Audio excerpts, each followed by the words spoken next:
So last video, we looked at some objects that our sets may have, and those objects were either numbers or sets. And for probability theory, we will most likely be dealing with sets that have numbers. But in this video, I want to get more specific. In probability theory, the objects we really want to deal with are called points. And these points will technically be numbers, but they might not be one-dimensional. They may be two-dimensional, three-dimensional. So what does that mean? Let's say I have a set, call it A, and it includes all the points or numbers, let's say X, and I'm going to make a symbol here, the colon symbol, which means in set notation such that.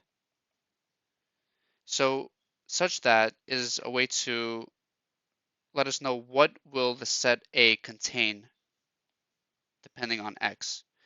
So set A is the set of all the points or set of all the numbers X such that X equals 1 or 2 or 3. So it's a pretty simple set, right? This is the same thing as saying set A contains the elements 1, 2, and 3. But here we're getting a little more specific, saying that set A contains not just numbers 1, 2, and 3, but the points 1, 2, and 3. And this may depict, let's say, us picking the points 1, 2, and 3 on a one-dimensional number line represented by a variable x, where 1 is here, 2 is here, and 3 is here, and we may pick these points. And that's exactly what set A here is representing. If I just had a set like this, then that's fine and all, but it's not really illustrating anything. It's just a set that contains three objects, 1, 2, and 3. Here we're getting a little more specific and saying, oh, set A not only contains numbers 1, 2, and 3, but their points, and their points may be on this number line, and we picked these points specifically. And this is an example of a one-dimensional set because here we only have one variable. How would a two-dimensional set look?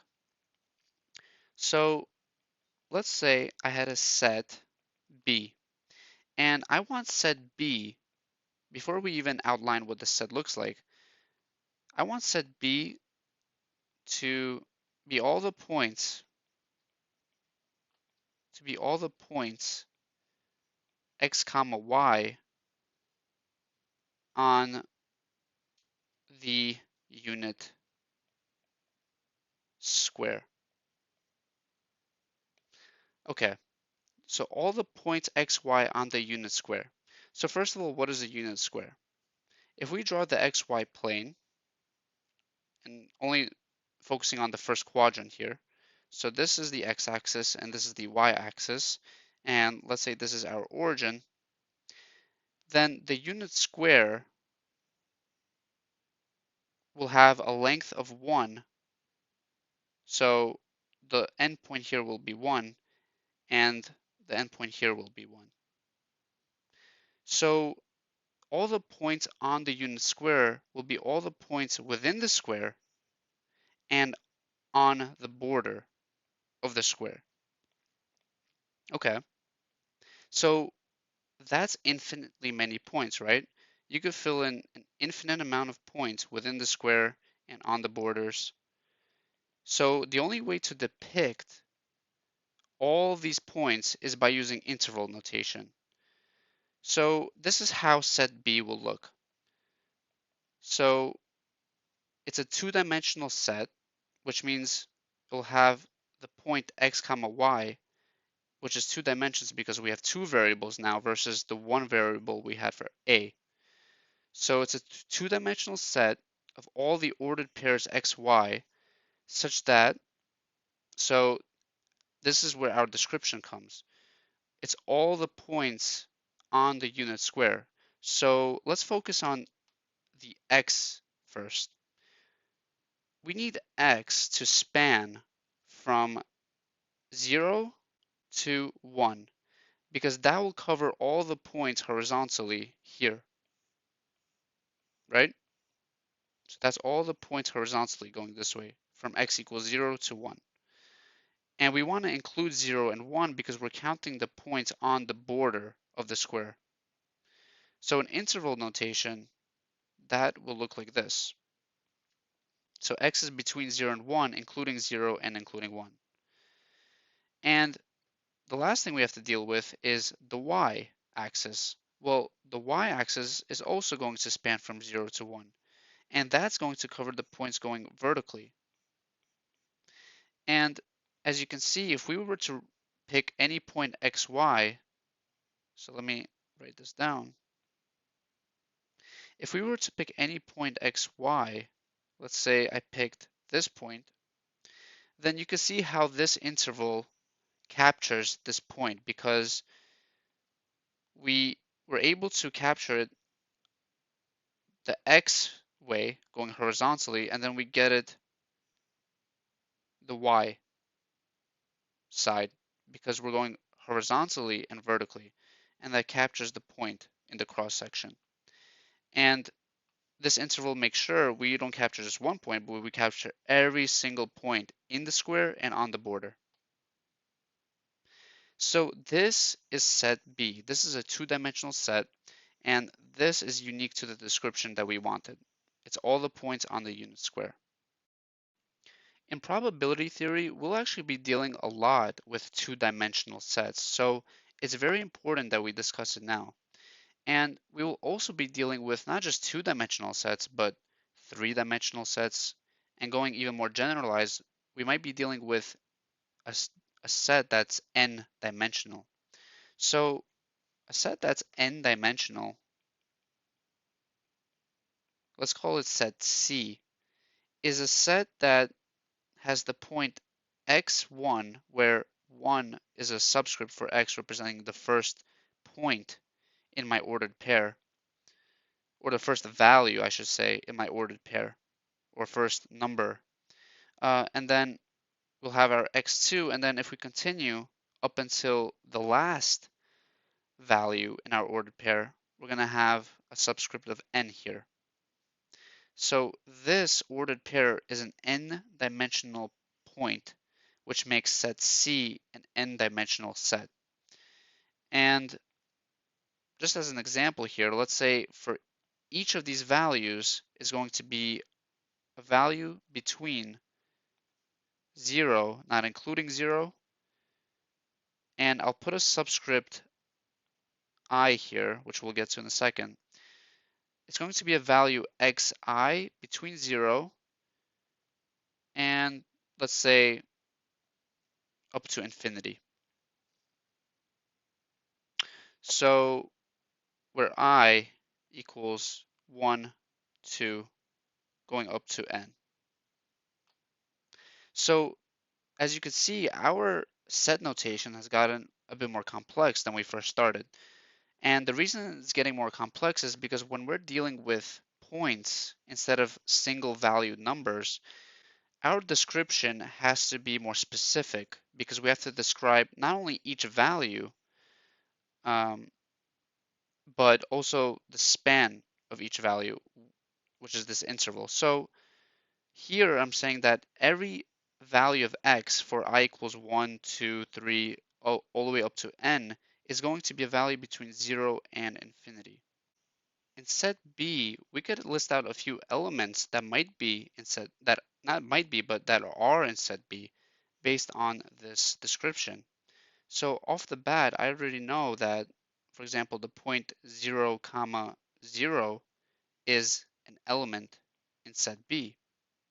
And that's taken care of because x is greater than or equal to 0. So that gives me the 0 here. And I also know that y is greater than or equal to 0. So I get my 0 for y. And this point has to be in B. And that point is right there. but I also know that the point 1/2 and 1/2 is also in B, which is somewhere in the middle. I also know the point 0.127 and 0.8 is in B, wherever that is, probably somewhere here. And in fact, there are infinitely many points in set B. And we will be discussing what it means for sets to be infinite and all that later. But just to go over how we can't enumerate every single point in set B, but we don't need to because this gives us all the points that we already need. So we should also mention one other type of object that our sets in probability theory can have. And these objects are a little more generalized. So I think it's better off to start with an example. So let's say I was to flip a coin. What are all the possible outcomes that my coin can land on? If we denote one side as heads and the other side as tails, then these are the only two possibilities that we can possibly get flipping a coin and waiting for it to land. Now, of course, there is a small probable chance the coin might land on its edge, but for our purposes, let's just say that it can only land on its heads or its tail side. Okay, then if I wanted to write out a set, call it S, that included the object's heads and tails to describe all the outcomes that flipping a coin may entail, no pun intended, how would we list out those objects? Can we do that? So this is where the term objects gets a little funky. We can have a set that may include the object heads as well as tails, because we haven't really formally defined what an object is. We just had a few examples of what they might be. We've covered numbers, sets, and points. So these objects, which I can't really give a name for, can count as objects anyway. Um, but we can also change the naming of these objects. So for heads, we can just call it H, and for tails, we can call it T. So our set S contains the objects, I guess you can say letters, H and T, but we actually have some description for these objects, and we understand where they came from. It came from flipping a coin. So these are the types of sets we'll also be dealing with in probability theory. And we'll see later how this type of set is called a sample space. A sample space. But let's not get to it now. Just wanted to show you that a set like this can exist, and it's actually very important in probability theory when dealing with experiments and all that stuff. So to summarize, we've dealt with sets that include objects that are numbers, sets, points, and let's call them the miscellaneous objects, such as heads and tails that we get from flipping a coin. And we also looked at the notation that sets may have depending on whether we're just having a set of numbers, a set of points, or just a set of these objects, which is also pretty simple. In the next video, we're going to look at a few special sets that will come in handy and that have a special meaning to them. See you next time.